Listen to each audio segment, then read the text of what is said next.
네, 안녕하세요. 보수주의 책방입니다. 네, 독립정신 48. 우리는 여러 번 좋은 기회를 놓쳤다. 지금까지 살펴본 바와 같이 우리는 다른 나라들과 상대하면서 번번이 피해를 입었다. 이것은 우리가 이 같은 피해를 벗어날 수 있는 기회가 없었기 때문이 아니라 우리가 매번 그 기회가 왔음을 깨닫지 못하고 그것을 놓쳐버렸기 때문이다. 지금 우리 앞에 닥친 기회가 얼마나 좋은 것인지 알지 못한다면 더 이상 아무것도 할 수 없을 것이다. 지금의 기회가 왜 소중한 것인가를 이해하기 위해 지난날 잃어버렸던 기회에 대해 간략히 말하고자 한다.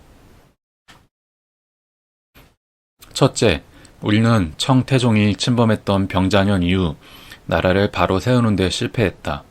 우리에게 병자호란 이후 좋은 기회가 여러 번 있었다.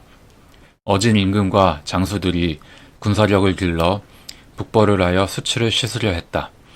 만약 그때 정부와 백성이 한마음이 되어 노력하여 청나라가 경계를 늦춘 틈을 타서 요동지방을 공격하고 포대를 쌓아 국경지역을 방어하며 청나라에 요구하여 조선을 대등한 독립국가로 인정하는 조약을 체결하고자 요청했다면 청나라가 여러 가지 어려움으로 인하여 그 같은 우리의 요구를 거절하기 어려웠던 때가 여러 번 있었다. 썩은 관리들은 정신이 병들어 안락만을 추구하고 청나라에 복수할 생각을 하지 못했다. 그들은 또한 자기들의 권력을 잃어버릴까 두려워하여 유능한 인재를 쓰지 않았다. 그들은 시기심이나 당파 싸움으로 인해 충성스러운 관리들을 파면하거나 비방하여 죽여버렸다.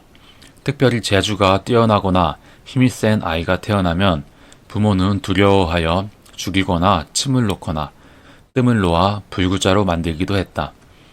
그러므로 뛰어난 인재는 다른 나라로 피해가서 그곳에 머물렀다. 이것은 마치 도적에게 양식을 주며 적국으로부터 무기를 빌리는 것 같으니 어찌 나라가 쇠약해지지 않겠는가. 나라가 쇠약해지면 질수록 다른 나라에 더욱더 의지하고자 하는 마음이 생기게 되는 것이다. 그러므로 지금 우리가 맞이하고 있는 기회를 다시는 과거처럼 놓치지 말아야 할 것이다. 둘째, 우리는 41년 전에 또 다른 기회를 놓쳤다. 영국, 프랑스, 미국 등 각국이 통상을 요구했을 때 우리는 고루한 생각을 버리고 외국인들과 만나서 그들에 대해 알아볼 생각을 했어야 했다. 그렇게 했다면 우리는 이 나라들이 어디에 있으며 얼마나 크고 부강한 나라이며 통상을 요구하는 의도가 무엇인지 알 수 있었을 것이다. 그래서 우리가 다른 나라들과 통상하는 것이 유리하거나 또는 불가피한 것이라는 것을 깨닫고 즉시 영국, 미국 등에 사신을 보내어 우리 주도 아래 통상 조약을 맺고 우리나라가 자주 독립 국가임을 선언했더라도 청나라 사람들은 서양을 두려워하여 아무 말도 못했을 것이다.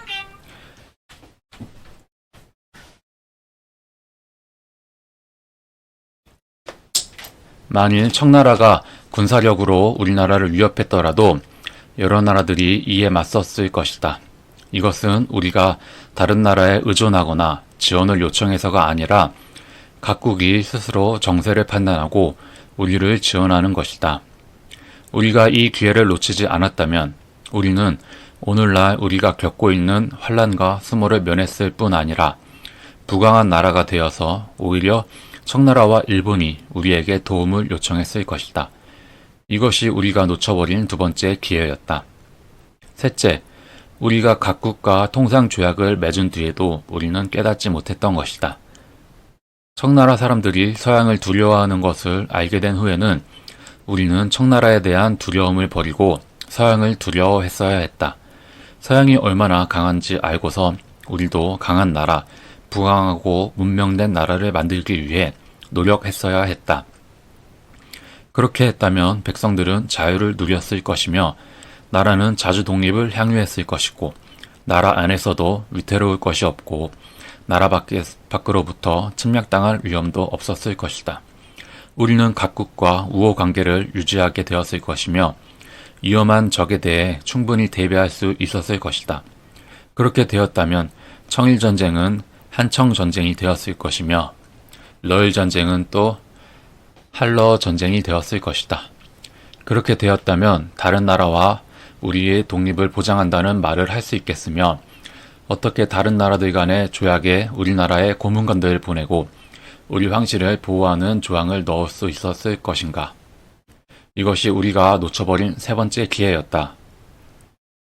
넷째, 황제 폐하께서 러시아가 공사관으로 피신한 후에 하지 못한 것이 있다. 당시는 러시아와 일본이 서로 다투고 있는 시기였다.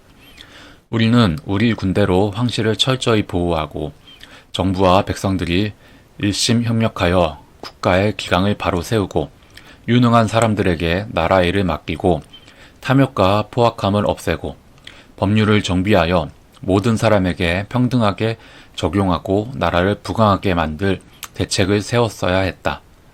또한 러시아와 일본을 공평하게 대하며 국권을 온전히 보호하여 어느 나라도 우리의 내정에 간섭하지 못하게 했어야 했다.